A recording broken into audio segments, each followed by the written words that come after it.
This video is for educational and entertainment purposes only.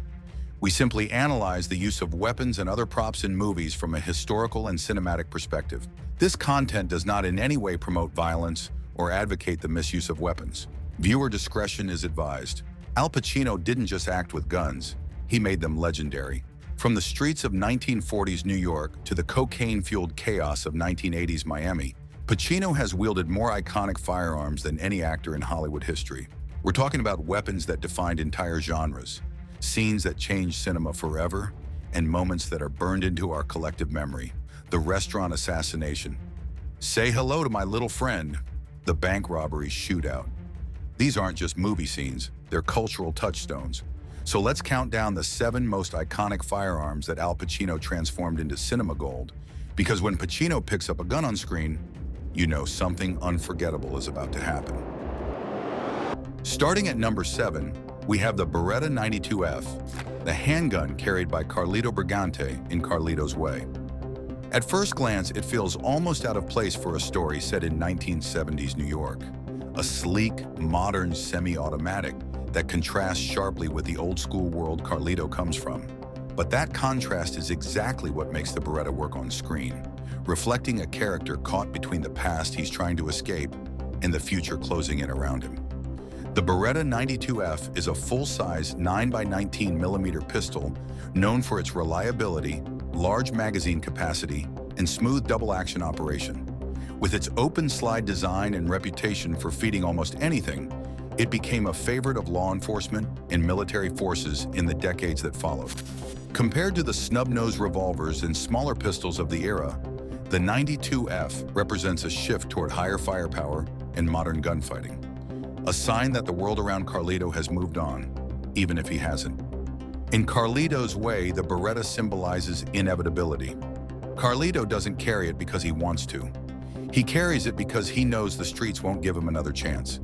It's heavier, harder to hide, and impossible to forget, mirroring the weight of his past that refuses to let go. Pacino's performance turns the Beretta into more than a prop. It becomes a reminder that no matter how badly Carlito wants out, the violence he once lived by is still right there in his hands. Number 6. The Colt Official Police Revolver, Serpico, 1973. At number 6, we shift away from battlefield spectacle and focus on a workhorse of everyday authority, the Colt Official Police Revolver. Rather than symbolizing chaos or excess, this firearm represents order, the standard sidearm carried by countless uniformed officers through the mid-20th century. When it appears in period settings, its presence immediately grounds the scene in realism, evoking patrol cars, leather duty belts, and an era when law enforcement relied on training, restraint, and dependable equipment rather than high-capacity firepower. Introduced in 1927 as an evolution of the Colt Army Special, the Official Police is a medium-frame, double-action revolver built on Colt's carbon steel E-frame.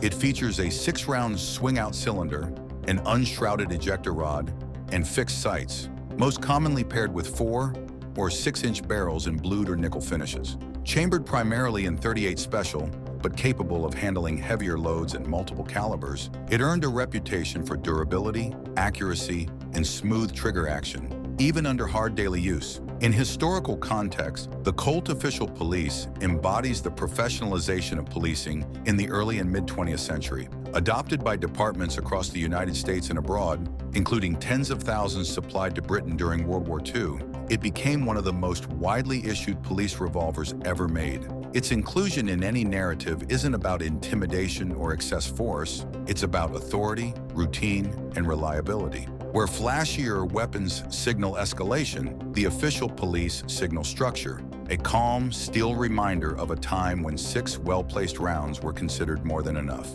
Number 5. The Smith & Wesson Model 36, The Godfather, 1972. Number 5 is the revolver that seals Michael Corleone's fate, the snub-nosed .38 Clemenza plants behind the toilet in The Godfather. For practical purposes, this gun is best understood as a Smith & Wesson Model 36 Chiefs Special Type J-frame, which is how standard film gun references consistently describe it. Small, concealable, and brutally efficient, it's the perfect weapon for a nervous first-time hit carried out at arm's length. The Model 36 style J-frame is a 5-shot revolver chambered in .38 Special, introduced in the early 1950s and quickly embraced by detectives and plainclothes cops for its reliability and compact size. It lacks the elegance or firepower of larger service revolvers, but that's exactly the point. This is a gun meant to disappear into a pocket or, in this case, a bathroom cistern. It's simple, foolproof, and devastating at close range, requiring no safeties, slides, or fine motor skills under stress. What makes the restaurant scene unforgettable isn't the gun itself, but what it forces Michael to become. You feel the weight of the decision as he retrieves it, the sound of the passing train pounding in his head. When he fires, it's clumsy, overkill, and final. In that instant, the hesitant outsider is gone. The snub-nosed revolver isn't just a weapon. It's the threshold Michael crosses, the tool that turns him irrevocably into Michael Corleone. Number 4, the M16A1, Scarface, 1983. At number 4, we return to Scarface, this time focusing on the weapons carried by Sosa's assassins during the mansion assault, the M16A1 rifle. As Tony's compound is overrun, multiple attackers are clearly seen advancing, taking cover, and firing standard-issue M16A1s, reinforcing that this isn't a street-level hit, but a full-blown paramilitary strike. While Tony himself brandishes his infamous little friend, his enemies arrive with disciplined military-grade firepower. The M16A1 is a 5.56 by 45 millimeter rifle equipped with a 20-inch barrel, fixed carry handle, and full auto capability, officially adopted by the U.S. military during the Vietnam era. Lightweight, fast-firing, and effective at range, it became one of the most recognizable service rifles of the 20th century. In contrast to Tony's exaggerated AR-15 setup, the M16A1S carried by Sosa's men are practical tools of war, designed for coordinated movement, sustained fire, and overwhelming force. In Scarface, these rifles symbolize the evolution of the drug war into something far more dangerous. This isn't personal revenge, it's a cartel deploying soldiers with battlefield weapons. The presence of real M16A1s makes the final shootout feel less like a crime scene and more like a combat zone, driving home the idea that Tony's world has escalated beyond control. When Sosa comes for him, he doesn't send killers, he sends an army. Number 3, the Colt Model 733, Heat 1995. At number 4, we move to Heat and the rifles that redefine cinematic gunfights. The Colt Model 733 carbines used by Neil McCauley and Chris Shiherlis during both the armored car robbery and the legendary downtown bank shootout. These compact carbines are front and center as De Niro and Kilmer move with precision through city streets, firing controlled bursts, reloading on the move, and using cover with a level of discipline rarely seen on film before or since. The Colt Model 733 is an 11.5-inch barreled M16 family carbine with a collapsible stock, often grouped under the Commando label. Designed for close-quarters combat, it sacrifices some velocity for maneuverability, making it ideal for urban environments. In Heat, the rifles are depicted with striking accuracy, short bursts instead of spray and pray, realistic reloads, and coordinated movement that mirrors real-world small unit tactics rather than Hollywood chaos.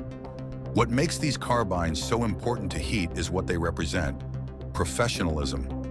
McCauley's crew isn't improvising.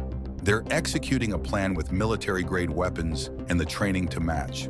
The sound, pacing, and tactical realism of these scenes set a new benchmark for action cinema, influencing everything that followed. When people talk about Heat as the gold standard for movie gunfights, the Colt 733 is a huge part of why. Number 2, the M203 grenade launcher, Scarface. At number 2, we're back to Scarface, this time with the M203 grenade launcher strapped under Tony Montana's infamous little friend during the final mansion assault. The M203 itself is very real, adopted by the U.S. military in 1969, and commonly mounted under M16 and later M4 platforms. But in the film, it serves a different purpose. The launcher Tony carries is a non-functional prop, chosen not for battlefield realism, but because it looks absolutely overwhelming. The real M203 is a single-shot 40mm launcher designed to fire high-explosive, smoke, or illumination rounds, giving infantry explosive capability out to roughly 150 meters. In Scarface, however, none of that functionality matters. Tony never fires a grenade, never reloads the launcher, and never uses it as a weapon system. Its presence is purely visual, an exaggerated piece of hardware meant to signal escalation, intimidation, and excess. That's exactly why it works. The oversized launcher hanging under the rifle perfectly mirrors Tony Montana himself. Too much, too loud, and completely unrestrained. In the final scene, the M203 isn't about tactics, it's about spectacle. It turns Tony into a walking symbol of excess, a man who refuses to go quietly and wants the world to see just how big he's gone before he falls. In Scarface, the M203 isn't fired, but it still delivers its message loud and clear. Number 1. The Colt AR-15 Scarface, 1983. For number 1, we turn to Scarface and one of the most iconic movie guns of all time, Tony Montana's infamous "Say Hello to My Little Friend" rifle. Despite decades of being labeled an M16A1, the weapon is actually a full-auto converted Colt AR-15 fitted with a fake M203 grenade launcher. The production initially attempted to use a true M16A1 with the launcher, but filmmakers quickly ran into a practical problem. The firing cycle didn't photograph well. The AR-15 conversion produced longer, more consistent muzzle flashes that synced better with the camera, making it far more cinematic. What makes this rifle legendary isn't technical realism, it's excess. The oversized launcher, the relentless full-auto fire, and the sheer visual chaos perfectly mirror Tony Montana's cocaine-fueled ego and self-destructive rise. This isn't a practical combat rifle, it's a statement piece. In Scarface, the AR-15 represents unchecked ambition and bravado, too loud, too big, and too much, just like Tony himself. The weapon's exaggerated presence turns the final scene into pure operatic violence, cementing the rifle as a symbol of 1980s cinematic excess and one of the most unforgettable firearms moments in film history.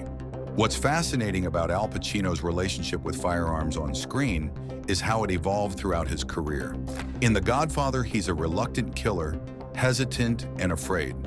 By the time we get to Scarface, he's become the embodiment of excessive violence. And in Heat, he's a professional, using his weapon with tactical precision. Each gun tells us something about the character Pacino is playing. Michael Corleone's Model 10 shows his transformation from civilian to criminal. Frank Serpico's Chief's Special represents honest police work in a corrupt system. Vincent Hanna's Beretta shows professional law enforcement at its finest. And Tony Montana's Little Friend represents the ultimate expression of violent excess. Al Pacino has given us some of the most iconic firearm moments in cinema history, from the Smith & Wesson Model 10 that transformed Michael Corleone to the legendary Little Friend that defined Tony Montana. These weapons are as much a part of film history as Pacino's incredible performances. What makes these firearms so memorable isn't just the guns themselves, it's how Pacino uses them to tell stories about his characters. Each weapon reveals something about who these men are, what they're willing to do, and how they see themselves in the world. So there you have it, Al Pacino's 8 most iconic Hollywood guns. From compact revolvers to grenade launchers, these weapons help create some of the most unforgettable moments in cinema. If you enjoyed this breakdown, hit that like button and subscribe for more content like this. Drop a comment below and let me know which Pacino gun scene is your favorite. Thanks for watching, and I'll see you in the next one.